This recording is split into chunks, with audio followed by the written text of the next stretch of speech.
What would your life be like if you were living in creative flow with the universe? Today on Awaken and Ascend, my special guest, Celia Barsby, joins me from the East Midlands in the UK.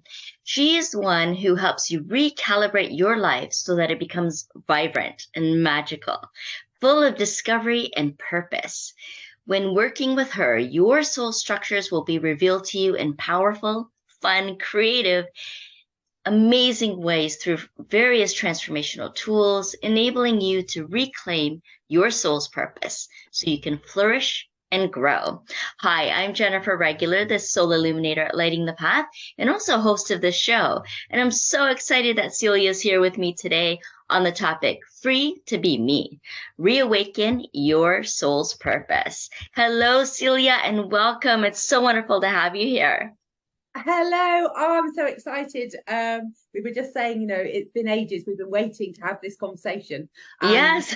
And now we get to do it. And it's really, really Yay. exciting. So thank you. Thank you for that lovely welcome, Jennifer. Thank you.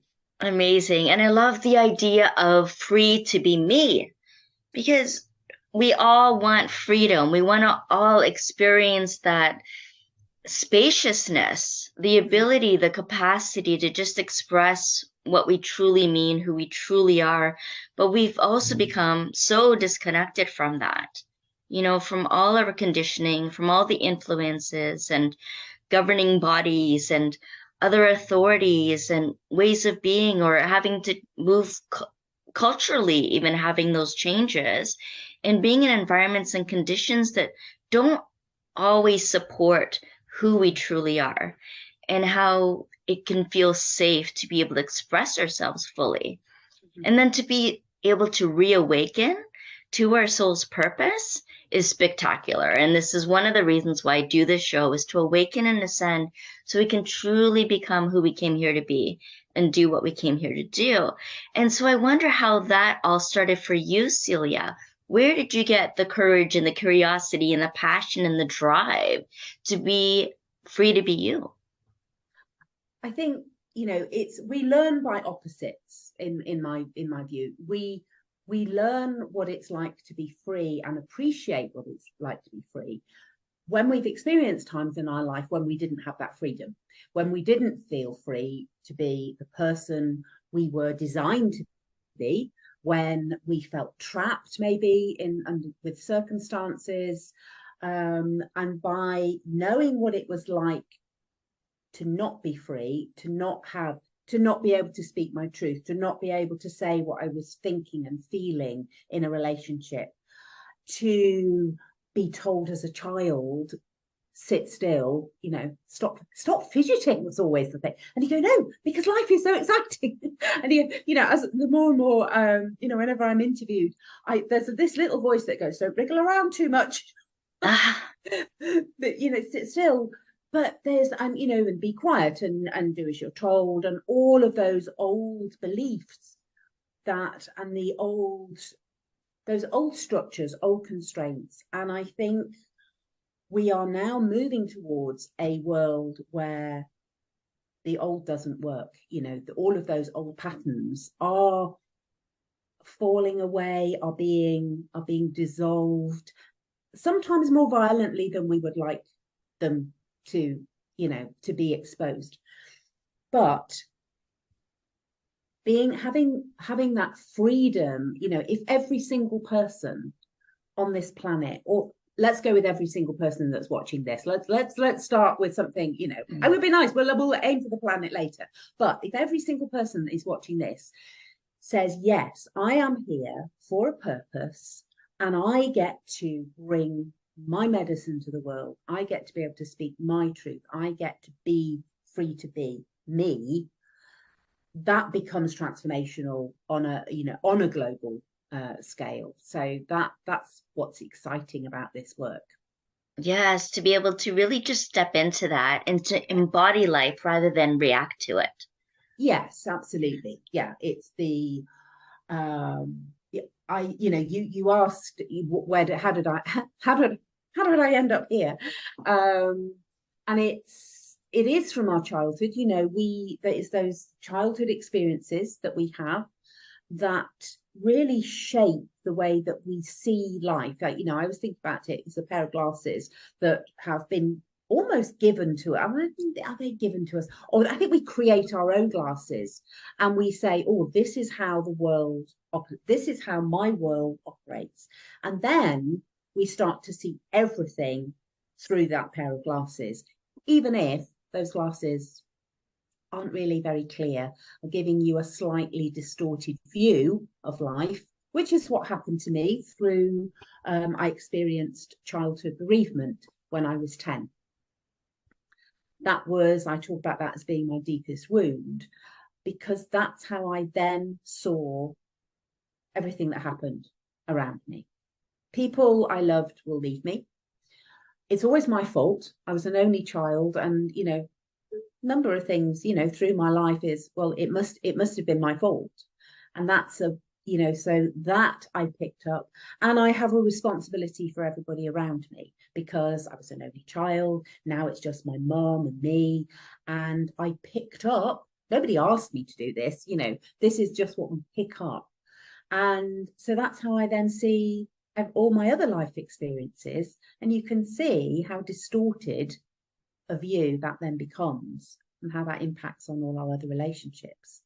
And I think by doing my own inner work, processing that, I came to see that actually we all have experiences in life, and we will call them traumatic experiences, and they're different for everybody, but they cause wounds to our stories. And in the process that I've worked through on, you know, my own inner work, I went, other people will benefit from this. This is what's happened to me, and I can inspire you to look at your journey and see, you know, start to have a look at those glasses that you've got on, and are they actually giving you the right image? I don't know if you ever tried those glasses that are sort of virtual reality and they like turn the whole world upside down. And I sometimes it can have. feel like that. We walk around thinking this is perfectly normal until we actually, you know, I get to clean your cosmic glasses for you. It's so true. The way that we envision the world in ourselves, how we Mm. perceive it, how we receive it as well. Yes. Yeah. Yes. And I often talk about making our way through this dense fog. And you can think of fog as an acronym or as fear, obligation, and guilt. And it Oh, creates so okay. much density in our lives. And it can be such a lens that we see the world through, and it really affects the way that we interact with the world and with others, and even in relation to ourselves. And I Yeah. remember too, there was a meditation that I did, and I received this image where there were bars around me. It was like a prison cell almost, you know, and I was Mm-hmm. looking for a way out. You know, I was trying all the doors and all the bars and trying to figure it out.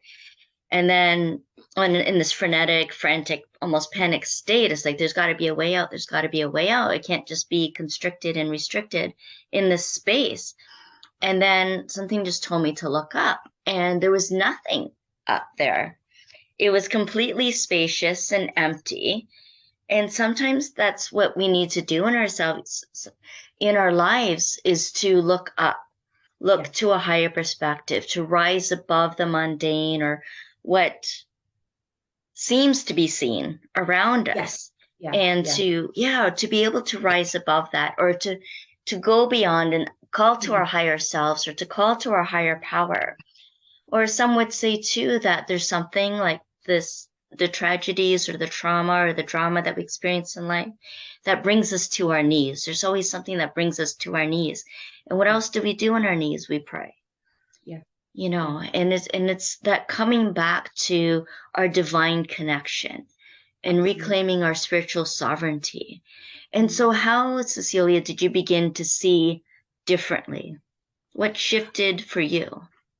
Well, that's interesting analogy because actually, yes, it is when I come to my knees. When I describe it as actually, I describe it like there's this slippery slope and I am sliding down, and having experienced depression in my life a couple of times very seriously, I had an experience where I went, I'm sliding down this slope again, and you go, I don't want to go there. and I'm going to end up, and it's going to be muddy, it's going to be yucky, it's going to be slimy, and there's probably going to be frogs. And I don't have a very good relationship with frogs. Actually, that's an interesting a side story, which we may get to. But the point is, and I went, okay, why don't I like frogs? They jump out at you. They make me jump. They surprise me. And actually, that's absolutely what happened. When I landed, when you go, well, you know what, okay, I'm going in. I'm going into the mud. I'm going to sit here and go, right, now what? And it was really interesting because in that muddy, slimy place, you start to really see what matters. And that's where I absolutely believe the universe then brought me to meet, and I say meet, but it's it was virtually, it was online, and I connected with my creative soul. So that was the first piece that I was given, was creativity. I'd always made things. I am creative. I am creative. But I remember a time when I didn't believe that. When I went, oh, if only I was creative. And a very dear friend of mine looked at me and went, what do you mean? What are you talking about? But I discovered a creativity in a way that allowed me to actually process what was going on. So here I am sitting in the mud, and I painted flowers in muddy colours. I've got a whole page and I know where it is. And I painted the mud. And then I found that beautiful story phrase about no mud, no lotus, no lotus. The lotus has its roots in the mud and it rises through the muddy water and then it blooms. And you go, oh, okay. So actually this mud that I am sitting in is where I find my transformation. And and I talk about that in my book, it is in those dark places that we see the greatest transformation. Because, and I use a really simple analogy here. When you were at school and you learned, somewhere in my life I was a maths teacher. Okay. So you're at school and you've learned to add up. And imagine what would happen if your teacher went, that's lovely, well done, that's all you're going to do for the rest of your life is add up. You're not going to learn about anything else. You're just going to stay there, just adding up, But life isn't like that, because you go, brilliant, now you've done that, now we're going to teach you to do this. And now you've done that, we're going to teach you, because, and it feels hard. It feels hard when we learn something new, but that's where we grow.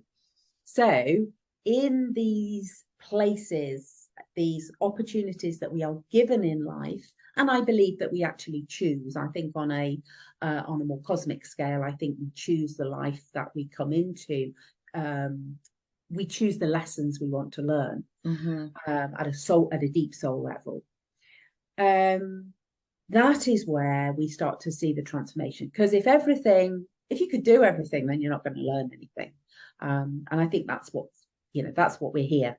That's what we're here to do. We're here to have a human experience and learn and learn. And learn. Yeah. Yes, in this Earth school. In this Earth school. Absolutely. This Earth school. We enrolled. Yeah. Yes, we did. We enrolled in this. And I love that image of you sitting in the mud saying, okay, now what? Yeah. Because that's where you open yourself up to receive the ideas, the possibilities, the inspiration, and ask what else is possible. Yeah. And now what? Yeah. Right? And I think that's a wonderful way to not be stuck, is to always be asking, okay, now what? And what else is possible? And so, Celia, how do we reawaken to our soul's purpose? If we're stuck in the mud, if we're in those beginning stages of transformation, how can we trust and be open to the unfoldment of our lives and of our purpose? Yeah. Yeah. Well, I think the first thing that happened, one of the images I was given was of being on holiday, on my honeymoon, actually, on my second honeymoon. And we actually chose to go to mud baths. And I found a picture, here I am going, oh, this is really difficult. This is really, and I was sort of flicking through and I went, oh gosh, that was hilarious that day when we were slapping mud all, and then we were leaping into rivers to wash it all off. And you go, oh, so how about I see this mud not only as transformational, as a place where there is this sort of soup of potential. This is where the growth is. Actually, it's a lot of fun too. Mm. And what happens when we do that is we start to raise our frequency. We start to celebrate the mud, and we start to have fun, and we start to play. And that is where, when we're closed off, then our soul, struggles to get through to us. If we, oh, it's interesting, your image of those trapped, those bars all around you, when you go, well, I can't see anything, I can't get out. What our soul is crying out for us to do is to go, you just need to look at things differently. You look up, or, in my case, look at the mud and how much fun is this? Yes. And so we start to transform, and we start to really connect when we raise our frequency, when we start to raise our vibration. And of course, it's like a small child. You don't, a tiny baby, you don't give them a roast dinner on a plate. Mm-hmm. We are given what we need for the next step. So, I have been reminded just today of look how far you've come. Look at what you have done. So on those days when I was in my muddy place, the days I got up and got dressed, you go, hey, check me out. I got dressed today. How cool is that? And then I'd put a pair of shoes on and I'd go and feed the birds. And you go, and I had it on a to-do list. I'd get up, get dressed, feed the birds, because actually that raises our vibration, because it's all about the feel-good hormones. We can look at it on a very physical, scientific platform of these are the hormones, and when you tick something off a list, it gives you a sense of achievement, which releases the feel-good hormones. So that's a really good, I always want to say a trick, because you go, this is amazing. It's magic. It's a trick. It's a magical trick. It's a magical trick. You write it down and you tick it off, and you go, oh yeah, I feel really good today. I have a to-do list. I have little magnetic counters that I move across, and I said to my husband, can I just show you my to-do list? Look at this, and you go, yeah, because actually that lifts your spirit. We all use language like this without really thinking about what we mean, and we go, yes, if it lifts your spirit, it raises your vibration. Actually, that is food for the soul. And then our soul can go, oh, right, now we've expanded into that shape. Okay, what's the next bit? And it is, sometimes there is a case of, we go, oh, you mean I'm dealing with that one again?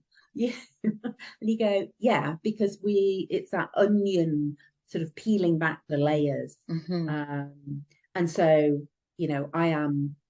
I am not saying that there won't be future muddy places. Interestingly, what sometimes happens when I'm working in my creative journals, I'll get a page that goes really muddy. I'm sort of working with all the colors, and I go, oh, I've just got mud here. Now I can go, ooh, I wonder what's coming. What's going to happen now? Because that's that signal to my brain to go, I've got some work to do. We're going to go through a muddy patch. And that is it's the think where I've come. That is such a shift for me to say, ooh, mud. Oh, things that are going to surprise me. And, if somebody had said that to me 5-6 years ago, I I'm not sure I would have been able to believe them. Mm. You know, but it is this is the reality of, as we move into this work and we expand into who we are becoming. Mm-hmm. Mm-hmm. Yeah, you mentioned there, you mentioned something, sovereignty, Mm. and that connection with the divine feminine, Mm-hmm. which I think is, firstly, it's the world is shifting and changing, and it's not about, this is what I'm seeing, is not, oh, it's just going to be, it's not, oh well, it's, we've had patriarchy for how many thousand years, and now it's the rise of the divine feminine. Now it's the unity. It is now the masculine and feminine playing. Yes.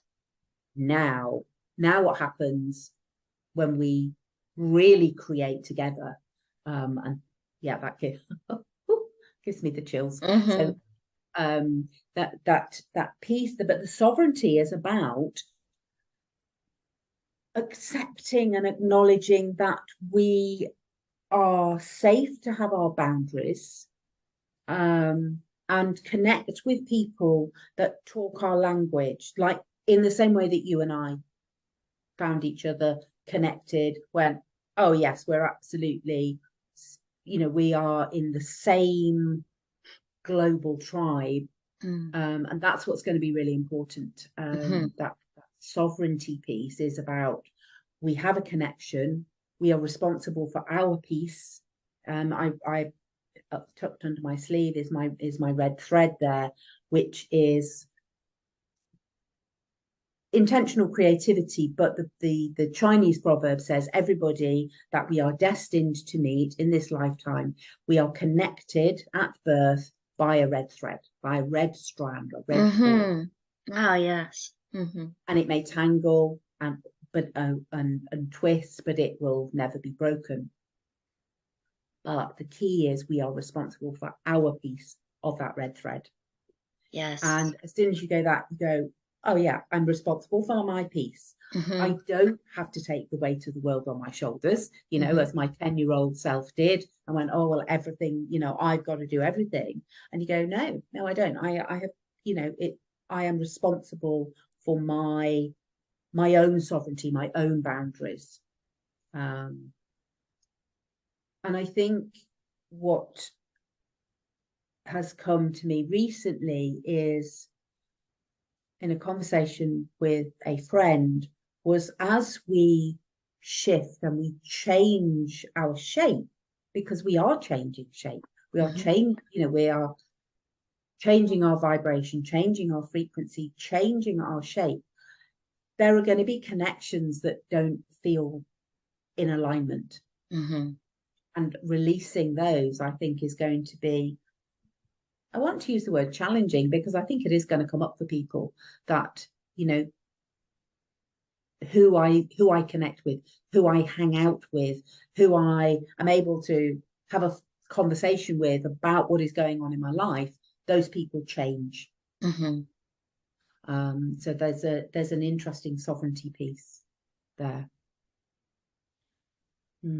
Absolutely. And so well said. Thank you. And yes, I love the idea of union and unity and divine union as well, and being on this individual and collective mission to support each other, taking responsibilities too for our lives and the way that we're living it, and how we can establish that unity and the union and the vibration that supports an integrated higher consciousness model of living that we're all cultivating here. Mm-hmm. Yeah, and what's interesting, on a personal level, is actually it's co-creating with the masculine and feminine, but actually integrating that within ourselves. So what happened to me when my dad died when I was 10, very, very suddenly, I went to school one day and that was the last I saw of him. I severed the connection with my own masculine. So come back to the frogs. I used to play with frogs. We have frogs in our garden. no problem. You know, frogs were in the pond. I used to try and relocate them to my little garden area, and they all went back to their pond, you know. And a, I didn't have a quote unquote issue with frogs when up to, and I realized it was when I was about 8, 9. My dad died when I was 10. And I went, oh, I left my masculine self behind. Mm. My 10-year-old masculine.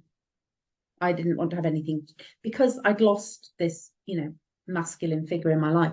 And I actually, there was a severance and it felt like that cutting away.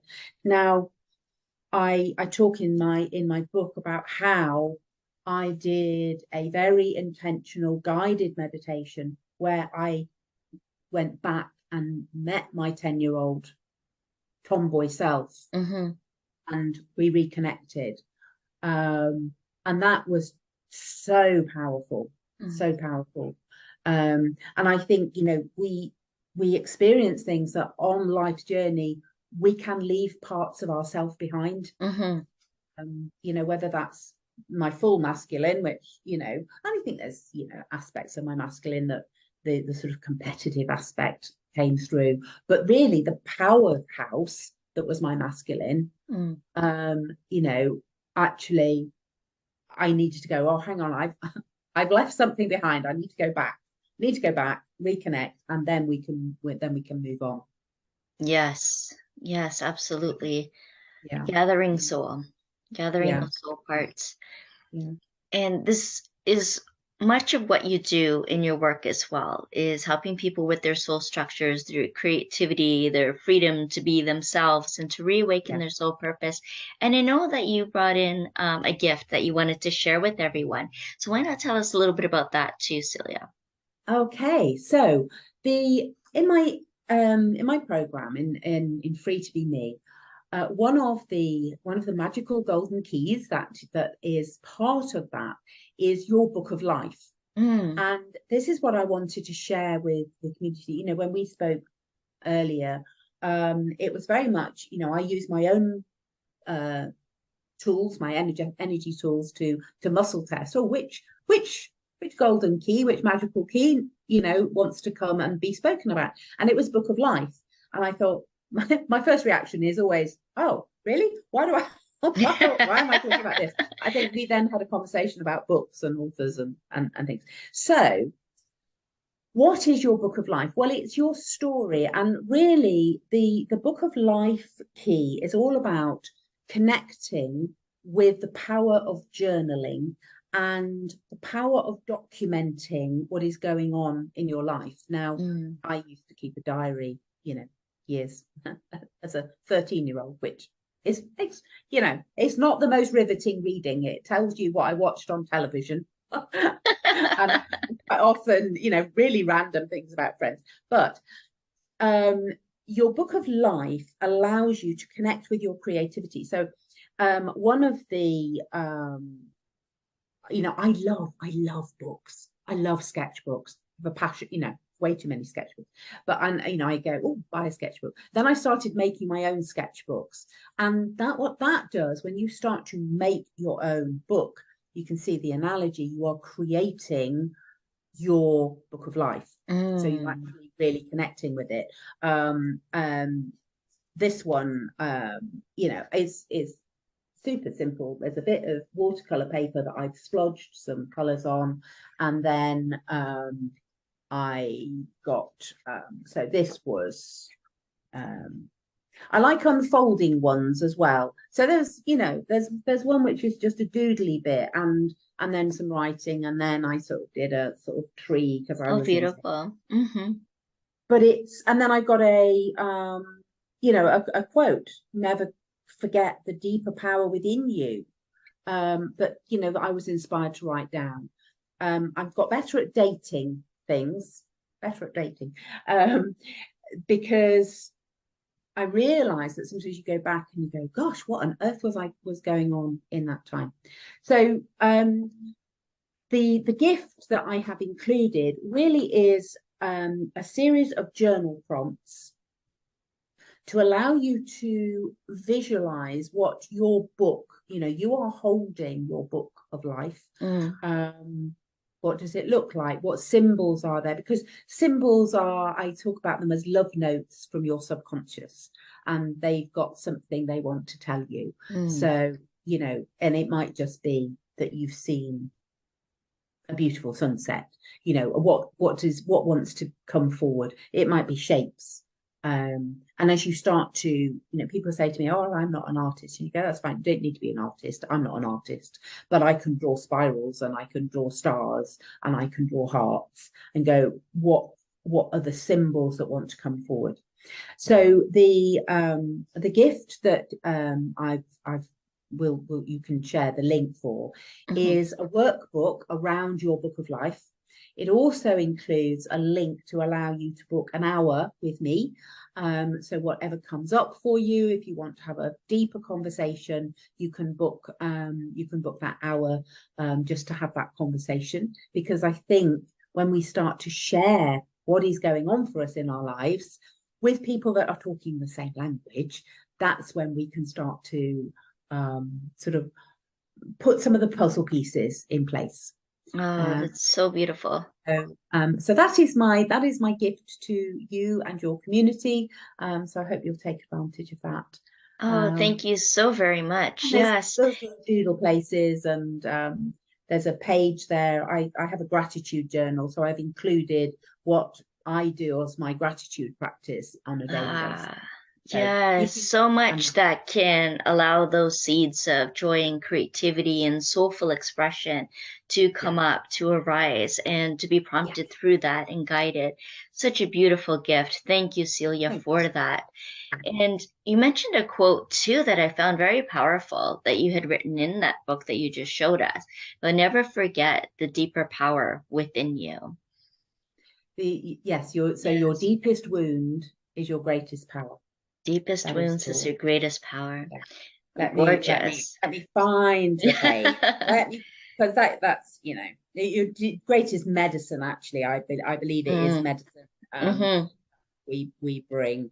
Oh, you know what? It's going to be. Oh, there we go. Right at the beginning. There we go. So let's see if you can see that. Your deepest wounds hold the greatest medicine. Oh, so wonderful. Do you have any other words of wisdom for us, Celia?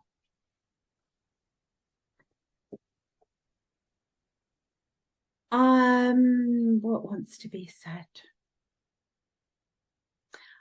I think the thing I want to say is that every single person has everything they need inside. You have the power to heal. You have magic inside you. You have the answer to all of your questions within you. And when you take time to pause and to slow down, that's when our subconscious and our soul can really start to speak to us. So I think one of the most powerful gifts that you can give to yourself is to say, I'm just taking an hour.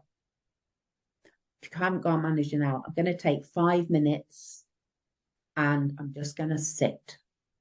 Because I used to go, oh, I'll have 5 minutes and I'll look out the window and I'll have my journal and I can draw.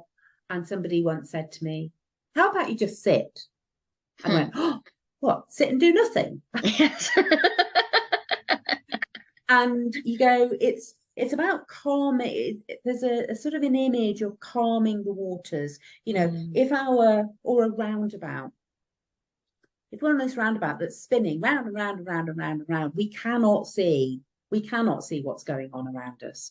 But when we allow that roundabout to slow and to a stop, and then just go, oh, now I can see. I can see. I can hear. So that would be my word of wisdom is sit and do nothing for 5 minutes, and then see what wants to come forward. Yes. People give that the grand name and term of meditation. I just say, just sit and do nothing for 5 minutes. At your breath. That's what meditation is for me. I love that, Celia. I love everything that you shared with us today. All very profound and beautiful, just as you are. And I am so grateful that you were here with us today. Thank you so much. Thank you for having me. It's been delightful. Yes, yes. And everyone that's now touched upon Celia's magic, we have her links in the show notes for you. So you can receive that gift and connect with Celia. Like she said, there's a 1 hour session that you can have a discussion and meet with her one-to-one, which I would recommend too, to be in her presence, to feel that love and share what's on your mind and in your heart and let that come up for you. And I am so grateful for each and every one of you that have been here today, listening and watching. Give us a thumbs up so that we can spread it out to even more people. And join us again next week on Awaken and Ascend. Thank you so much. Bye for now. Thank you. Thank you. Bye.